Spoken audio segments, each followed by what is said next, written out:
Jeudi 4 avril 2013, l'info vous est présentée par Lucille Canté. Bonjour. Bonjour. Alors aujourd'hui au sommaire de cette édition, tout d'abord pour commencer, les apiculteurs en colère. L'an dernier, 7 millions d'abeilles ont été décimées subitement dans les ruches sartoises. Sans réelles explications depuis, les apiculteurs manifestaient aujourd'hui à Angers. Henri Legarda a présenté aujourd'hui à la DNCG l'offre de reprise du Mans FC, avancée par Claude Hervé. Plus de 6 mois après l'ouverture, le bilan est plutôt positif au parc Manceau, malgré une signalétique peu claire. Et puis portrait d'une jeune passionnée de dressage équestre en concours le week-end dernier à l'Étrier sartois. Notre invité ce soir, Benoît Jousse, bâtonnier au barreau du Mans. Il était venu de nous parler de son engagement auprès de ses confrères emprisonnés en Turquie. De retour en France, nous ferons le point avec lui. Une dizaine d'apiculteurs, je le disais il y a un instant, manifestaient ce matin à Angers.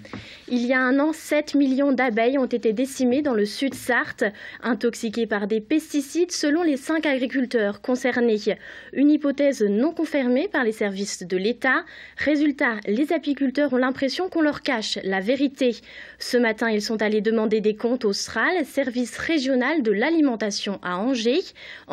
C'est le service qui est donc en charge de l'enquête. Florent Clavel. Philippe Cordier s'en souvient comme si c'était hier, avril 2012. Comme chaque année, cet apiculteur normand transporte 150 ruches, direction le Sud-Sarthe. Ces abeilles doivent polliniser des pommiers. À son retour, 2 semaines plus tard, il ne reconnaît plus ses protégés. Des abeilles qui perdent leur motricité, qui tombent, les ailes qui vibrent, qui se mettent sur le dos et qui ont des comportements complètement aberrants. Entre autres, les miennes ayant des trous au fond de la ruche pour l'aération, mettaient la tête dans le trou et mouraient comme ça dans cette position. Pour lui, pas de doute, c'est une intoxication massive aux pesticides. Comme Philippe Cordier, 4 autres apiculteurs sont touchés dans le même secteur. 400 ruches décimées. L'enquête des services de l'État conclut à une mauvaise pratique agricole, sans pouvoir établir de lien direct avec la mort des abeilles. On a finalement dû attendre début août pour avoir un courrier dans lequel on nous renvoyait des analyses de nos abeilles mortes qui avaient été prélevées, qui ne montraient pas une molécule particulière responsable de cette mortalité. Et depuis août, plus rien. Ce matin, Philippe Cordier et d'autres apiculteurs solidaires sont venus demander des comptes au SRAL d'Angers, le service régional d'alimentation en charge de l'enquête. Nous, nos abeilles, quand elles sont mortes, on ne peut pas nous dire elles sont mortes de ci, elles sont mortes de ça. C'est complètement anormal. Pour moi, l'administration est complice du système agricole, quoi. Ils sont complices, quoi. Une opinion solidement ancrée chez les apiculteurs, mais formellement démentie par le service concerné. L'enquête est toujours en cours, elle est aujourd'hui dans les mains du procureur de la République du Mans. Le dossier de Le Mans FC est maintenant un feuilleton qui n'en finit pas. Henri Legarda était auditionné aujourd'hui à Paris par la DNCG. Le président du Mans FC a présenté l'offre de reprise du collège d'investisseurs menée par Claude Hervé. Le point avec Michael Texier.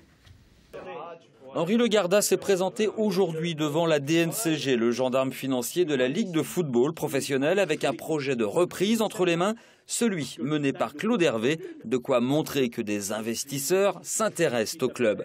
C'est hier soir, au siège du Mans FC, au cœur du centre d'entraînement de la Pince-Nardière, que ce projet était étudié par les administrateurs du club. Une réunion de 4 heures pour éplucher les conditions présentées par Claude Hervé. Des conditions qui seraient moins favorables qu'auparavant au président du Mans FC, avec la certitude de ne pas récupérer l'argent investi et surtout une demande de garantie de bilan.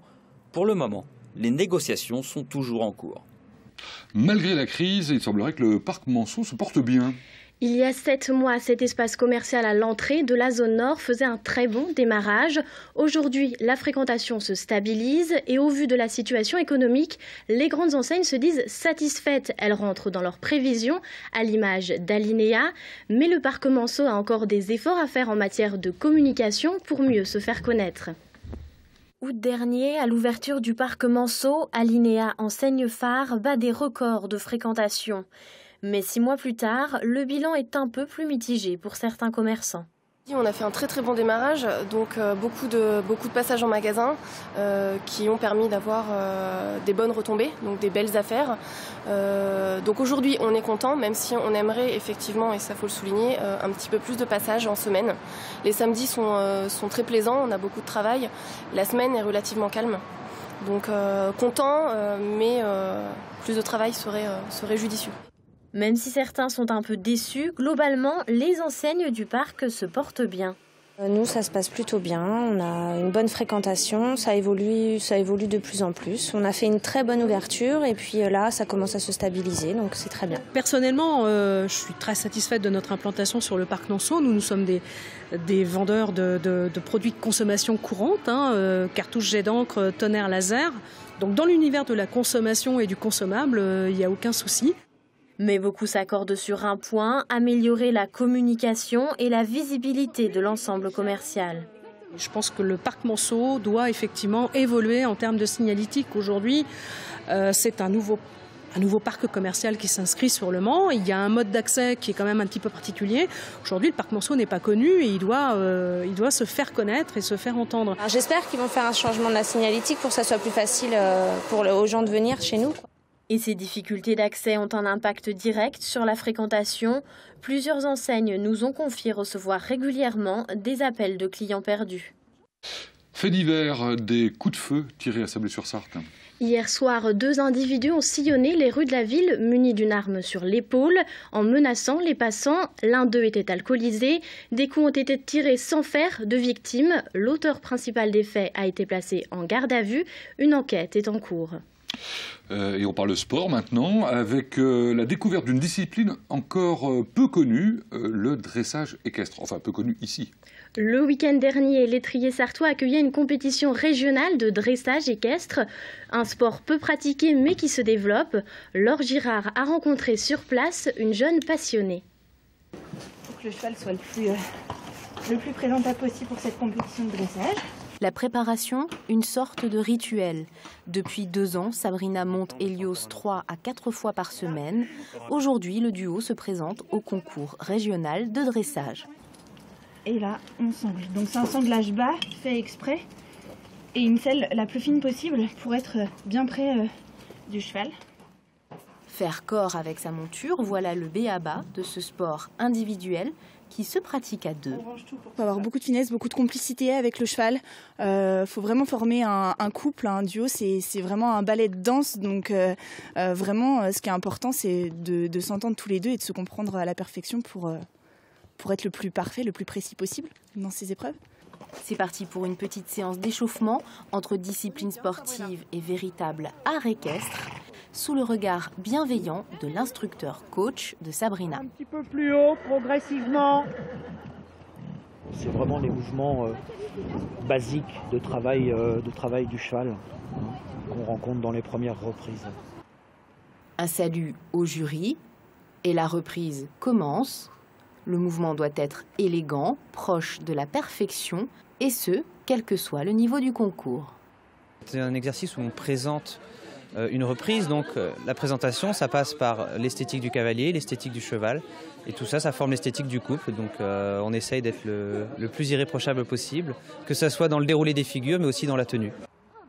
À l'issue de l'épreuve, Sabrina a le sourire, le duo est bien noté, Hélios aura bien mérité sa retraite de la compétition dans les semaines à venir. Pour ce qui est des flocons de neige, on verra dans un instant avec la météo si nous en aurons comme annoncé cette nuit. En attendant, il est l'heure d'accueillir notre invité. Et ce soir, nous recevons Benoît Jousse. Bonsoir. Bonsoir. Alors, vous êtes bâtonnier au barreau du Mans. On vous avait reçu il y a 2 semaines. Vous vous apprêtiez à partir en Turquie pour défendre certains, du moins pour soutenir certains de vos confrères emprisonnés sur place parce qu'ils ont défendu des membres du PKK, Parti travailliste kurde. Alors, vous êtes de retour aujourd'hui pour nous dire comment ça s'est passé. Vous nous disiez avant votre départ que souvent la présence d'avocats étrangers permettait la libération d'avocats sur place. Est-ce que ça a été le cas justement lors de votre venue ? Oui, ça a été le cas. C'est une excellente surprise pour nous, puisqu'il y avait 26 confrères emprisonnés lorsque nous sommes arrivés, et 4 à l'issue de l'audience ont été libérés. Je ne suis pas en mesure de vous dire pourquoi ces 4-là et pourquoi pas les autres, puisqu'il n'y a pas eu de motivation par le président du tribunal. Mais en tout cas, c'était un réel plaisir de voir ces 4 confrères sortir ce soir-là. Alors, qu'est-ce qu'il en est pour les 22 autres qui restent emprisonnés? Ça signifie quoi pour eux? Ça signifie que le procès, comme pour ceux qui sont libérés d'ailleurs, continue, puisque la peine n'a pas encore été prononcée. On n'est que dans un morceau du procès, et il va y avoir un autre morceau de ce procès au mois de juin. Donc ça va continuer. Clairement, c'est un procès politique. Je n'hésite pas à le dire, parce que la Turquie est dans une difficulté clair avec le PKK, qui a une action que vous savez extrêmement forte dans le territoire du Kurdistan. Donc il y a un rapport de force. La Turquie essaie donc, par le biais des avocats d'Öcalan, de porter atteinte donc, au PKK. Moi, ce n'est pas mon problème, ça.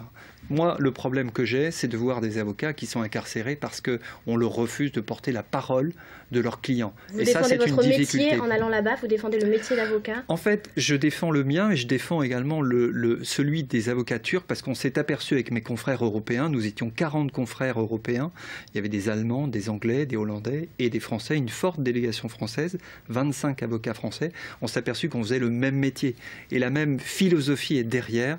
J'ai des confrères incarcérés qui ont pris la parole en invoquant Socrate, Platon. Il y en a un qui, avec beaucoup d'humour, a essayé d'invoquer Kafka et le procès, en disant que ce procès était absurde. Et le président l'a repris avec force en lui disant « mais tu seras jugé pour ces propos que tu viens de tenir ». C'est vous dire l'ambiance qu'il y avait. Donc on est exactement dans la même philosophie. Et ça, c'est réconfortant de voir qu'à 5000 km, on a les mêmes préoccupations. Aujourd'hui, en France, on n'a pas de difficulté de cet ordre-là. Mais je souhaite, et c'était un peu le message que je voulais faire passer en faisant venir avec moi un jeune confrère, qu'il faut toujours être vigilant. Vous disiez que le procès se terminera, il y a une deuxième partie au mois de mai, juin. Vous avez prévu d'y retourner et d'apporter de nouveau votre soutien ? On y retournera, nous, les avocats de l'Ouest de la France, puisque la conférence régionale des bâtonniers de l'Ouest a souhaité que chaque barreau, les uns après les autres, il y a 12 barreaux dans l'Ouest, on y aille chacun notre tour. Vous y étiez en tant qu'observateur, oui. Concrètement sur place, vous pouvez simplement assister au procès, vous avez pu faire plus ou pas? Vous avez pu parler notamment à ces avocats emprisonnés? Est-ce que vous avez pu avoir des contacts avec eux? Alors cette fois-ci, on n'a pas pu leur parler, mais la fois d'avant, au mois de janvier, ça avait été le cas. Mais on a un rapport direct avec eux. Il y a des signes qui passent et le tribunal a su, bien entendu, nous étions dans la salle, qu'il y avait 40 avocats européens et je vous garantis que ça a du poids. On ne peut pas le mesurer comme ça, mais ça a vraiment du poids. Merci, les confrères Benoît. locaux le disent. Merci Benoît, je vous êtes venu nous répondre. Nous terminons donc cette édition de l'Info avec le circuit cycliste Sarthe-Pays de la Loire. Et la plus longue et difficile étape de cette 61e édition s'est disputée entre Angers et Pré-en-Paille, dans la fraîcheur, pas plus de 5 degrés. La victoire est revenue au sommet des Avaloirs à Pierre Rolland de l'équipe Europcar. Il prend la première place du classement et c'est avec le maillot jaune qu'il traversera vendredi la Sarthe pour l'ultime étape entre l'abbaye de l'Épau et Saint-Vincent-de-Lorroué. Et puis on termine avec une bonne nouvelle pour les téléspectateurs d'LMTV. En effet, à partir d'aujourd'hui, depuis quelques minutes, les abonnés de la télé d'Orange peuvent recevoir Canal 8. Canal 8, c'est l'ancien nom de LMTV, vous le savez.